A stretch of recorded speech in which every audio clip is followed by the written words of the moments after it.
에베소서 4장의 전반부에서 바울은 우리가 예수 그리스도의 장성한 분량에 이르기까지 자라가야 한다고 권면을 했었습니다. 하지만 우리에겐 그런 실력이 없죠. 예수 그리스도를 기준으로 말하고 있지만 사실 우리의 수준이 어떻습니까? 아마 바리새인보다도 못한 사람이 바로 우리들일 것입니다. 그럼에도 바울이 우리에게 이를 권할 수 있는 이유가 무엇 때문이겠습니까? 예수 그리스도가 우리의 기준이며 또한 목표이지만 동시에 또 무엇입니까? 우리의 출발이며 과정이며 방법이기 때문입니다. 오늘 본문 앞에 있는 에베소서 4장 15절 16절 말씀을 보시게 되면 우리의 머리 대신 그리스도를 통하여 우리가 그분의 몸으로서 결합되어 있고 그분의 도움을 통하여 우리 몸이 자라간다라고 말씀하고 있습니다. 즉 우리에게서 나타나는 믿음의 수준이란 때로는 그것이 어린아이와 같든지 혹은 장성한 분량의 믿음을 보인다 할지라도 그 모든 근거가 어디에 있습니까? 우리 자신에게 있는 것이 아니라 예수 그리스도에게 근거한다는 것이죠. 우리의 행위를 자랑할 수 없고 우리의 행위로 말미암아 낙심할 수 없는 오직 그리스도에게 달려있음을 우리가 알 때에 우리는 새로운 힘을 얻을 수 있는 것입니다. 이러한 사실은 우리가 마음대로 어떻게 살아도 괜찮다고 말하는 것이 아니죠. 내가 누구와 하나 되었는지를 아는 사람은 하나님께서 예수 그리스도 안에서 우리를 부르시고 또한 예수 그리스도로 말미암아 우리 안에서 일하고 계심을 믿는다면 우리가 하나님의 뜻을 따라 오늘 우리에게 주어진 삶 속에서 믿음의 열매를 맺는 것이 당연하며 또한 그렇게 살아갈 수밖에 없음을 우리는 인정하게 될 것입니다. 따라서 오늘 본문 17절은 그러므로라는 접속사로 시작하죠. 즉 우리가 예수 안에서 자라가야 하고 또한 그것을 이루시는 분이 예수 그리스도임을 또한 믿는다면 그러므로 우리에게서 나타나는 모습이 어떤 것인가를 구체적으로 설명하고 있는 것입니다. 오늘 먼저 17절에서 19절까지 말씀을 보시게 되면 이 행하지 말라는 그 부정어 명령으로 묶고 있는 것들을 볼 수가 있습니다.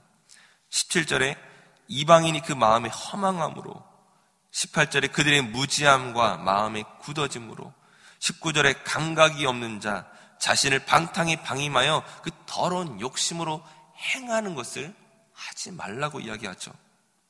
허망함, 무지함, 굳은 마음, 감각 없는 방탕, 방임, 욕심, 이와 같은 것으로 행하지 말라고 하는데 이와 같은 것이 무엇입니까? 외적으로 보여지는 어떤 것이 아니라 그 마음의 어떠한 상태에서부터 시작하고 있는가를 나타내고 있는 것이죠. 즉 사람의 마음이 어떠한가에 따라서 그 사람의 행동이 결정되기 때문입니다. 우린 예수 그리스도 안에서 새 사람이 되었지만 하지만 노예 상태에서 해방된 자유인이 그 남아있는 노예 근성으로 말미암아 노예처럼 또다시 행동할 수밖에 없는 것처럼 우리의 마음이 옛것을 기뻐하고 옛것을 생각하고 그 과거의 죄인 되었을 때를 추억한다면 우린 믿음의 열매를 맺지 못할 것입니다. 출애굽한 이스라엘 백성들이 모세와 하나님을 원망하며 우리가 차라리 애굽에 있었으면 하고 그들이 어리석은 후회를 했었던 것처럼 우리가 다시금 옛 생활을 추억하며 그 세상적 가치와 기준으로 다시금 돌아갈 수 있는 가능성이 우리에게 여전히 있음을 보여주고 있는 것이죠. 그런 우리를 향해 사도 바울이 무엇이라고 경고하고 있습니까? 오늘 본문 20절 말씀에 보시게 되면 오직 너희는 그리스도를 그같이 배우지 아니하였느니라. 그같이 배우지 아니하였느니라. 배우지 않았다라고 하는 이 과거형으로 이 단어를 쓰고 있는 이유가 무엇이겠습니까? 사실 우리가 예수 그리스도를 나의 구주로 고백한 이후에 하나님 나의 주인으로 모시고 난 이후에 우리가 어떤 것이 하나님이 기뻐하시는 것인지 모르지 않습니다. 우리가 성경 공부를 많이 해야만 또는 신앙생활을 오래 해야만 이런 것을 알 수 있는 것이 아니죠. 예수 그리스도로 새롭게 된 사람은 하나님이 무엇을 기뻐하시는지 이미 그 마음에서부터 이미 알 수밖에 없는 것이죠.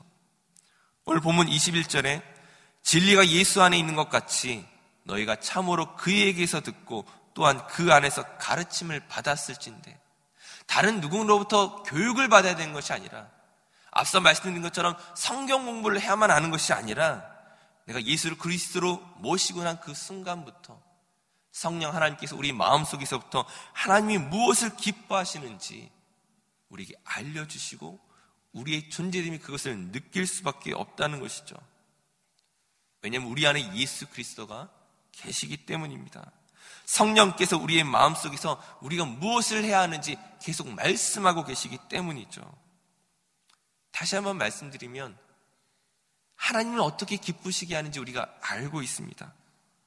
그러한 삶을, 과거의 삶을 살아가면 안 된다는 것을 우리가 너무나 잘 알고 있죠. 더러운 욕심으로, 방탕함으로 자신을 내버려 두어서는 안 된다는 것을 알고 있다는 것이죠. 지금 바울은 너희가 이것을 잘 알고 있지 않느냐? 그런데 너희가 왜 또다시 과거의 삶으로 돌아가고 있느냐?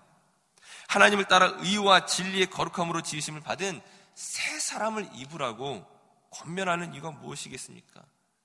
우리가 이것을 행하지 않기 때문입니다. 우리의 신분에 걸맞는, 우리의 정체성에 걸맞는 그러한 행동을 나타내지 못하기 때문입니다. 그런 실력이 우리에게 없다는 것이죠. 사실 이것은 우리만의 문제가 아니라 바울 역시 그것을 알고 있음에도 불구하고 또한 고민했던 사람이었습니다. 사도 바울이 로마서 7장에서 무엇이라고 탄식하였습니까? 로마서 7장 19절에 내가 원하는 바 선은 행하지 아니하고 도리어 원하지 아니하는 바 악을 행하는도다. 24절에 오호라 나는 곤고한 사람이로다. 이 사망의 몸에서 누가 나를 건져내랴. 그 바울의 고민과 그의 탄식 속에서 그 역시 우리와 다를 바 없었음을 살펴보게 됩니다. 우리는 바울과 마찬가지로 예수 안에서 진리가 무엇인지를 알고 있습니다. 하지만 그 배운 바를 행하지 아니하고 성령께서 나에게 말씀하시는 그 음성에 순종하지 아니하고 악을 행할 때가 얼마나 많이 있습니까? 우리의 속사람은 하나님의 구원을 즐거워하지만 죄의 법이 또다시 우리를 사로잡는 것들을 보게 되죠. 하지만 바울의 이 고백이 단지 탄식으로만 끝이 났다면, 절망으로만 끝이 났다면 그가 어떻게 우리를 향하여 새 사람을 입으라고 말할 수 있겠습니까? 옛사람을 벗어버리라고 말할 수 있는 그 바울의 근거가 어디에 있습니까? 로마서 8장 13절 14절 말씀에 보시게 되면 너희가 육신대로 살면 반드시 죽을 것이로되 영으로서 몸의 행실을 죽이면 살리니 무릇 하나님의 영으로 인도함을 받는 사람은 곧 하나님의 아들이라. 바울이 무엇이라고 말합니까? 우리가 육신대로 살면 반드시 죽지만, 즉 육신대로 살아도 괜찮다고 말하지 않습니다. 그러나 바울의 감사가 어디에 있습니까? 하나님의 영으로 인도함을 받는 사람은 내 안에 있는 무엇인가가 아니라 하나님의 영으로 오늘 우리를 인도하고 계심을 고백하고 있는 것이죠. 오늘 저와 여러분의 삶이 실패로 끝나지 않는 것은 나 자신만 바라보게 되면 또다시 실패할 것처럼 보이지만 하나님께서 우리를 붙드시고 계시기 때문입니다. 우리를 내버려두지 아니하시고 그 강한 능력의 손으로 우리를 붙잡으시고 우리를 끌고 가신다는 것이죠.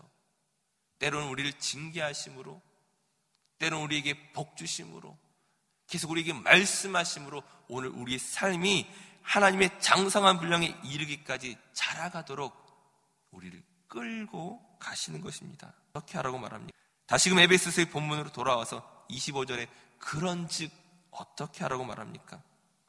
그 25절 이하의 말씀을 보시게 되면 너희가 참된 것을 말하고 분을 품지 말고 마귀에게 틈을 주지 말고 선한 일을 하라. 더러운 말을 하지 말고 남을 비방하지 말고 서로 용서하라. 구체적으로 우리에게 지침을 주고 있습니다. 우리가 마땅히 해야 할 일이지만 동시에 어려운 일이라고 생각되십니까? 이 일에 자꾸 내가 실패한다고 느끼십니까? 내가 하고자 한다면 한없이 어려운 일이겠지만 하나님의 영으로 인도함을 받는 사람은 이러한 일들을 하게 될 줄로 믿습니다. 그러므로 우리가 해야 할 일이 무엇이겠습니까? 저와 여러분의 생각을 하나님께 고정하고 사단의 유혹이 우리를 틈타지 아니하도록 우리의 시선을 하나님께 돌리고 성령의 인도하심을 구하는 것입니다. 그런 의미에서 바로 이 시간이, 새벽 기도가 가장 좋은 시간이며 가장 좋은 장소일 것입니다. 오늘 하루의 계획을 하나님께 드리고 그분의 음성을 들으며 저와 여러분의 마음을 차분히 하나님께 집중하는 이 시간을 통하여 오늘 우리 삶이 하나님의 인도하심 속에 충분히 거하게 될 줄로 믿습니다. 바라기는 오늘도 저와 여러분이 그리스도로 자라가며 그리스도로 말미암아 새롭게 변화되어가는 그 중심에 서기를 간절히 축원합니다. 기도하겠습니다. 사랑의 하나님, 우리가 예수 그리스도 안에서 새롭게 되었음에도 불구하고 여전히 옛 생활에서 온전히 벗어나지 못하는 어리석은 존재임을 고백합니다. 그런 우리를 용납하시고 하나님께서 은혜로 감싸주지 아니하시면 우리가 어찌 주님 앞에 나올 수 있겠습니까? 이 새벽에 주의 도움을 구합니다. 주의 말씀으로 우리를 가르치시고 성령으로 우리를 인도하여 주시옵소서. 오늘 우리에게 주어진 삶 속에서 하나님을 기쁘시게 하는 삶을 살아갈 수 있도록 우리를 붙들어 주시옵소서. 분을 품지 않게 하시고 오직 선을 행하게 하여 주시옵소서. 이 모든 것 주님께 맡겨드리며 예수님의 이름으로 기도드립니다. 아멘.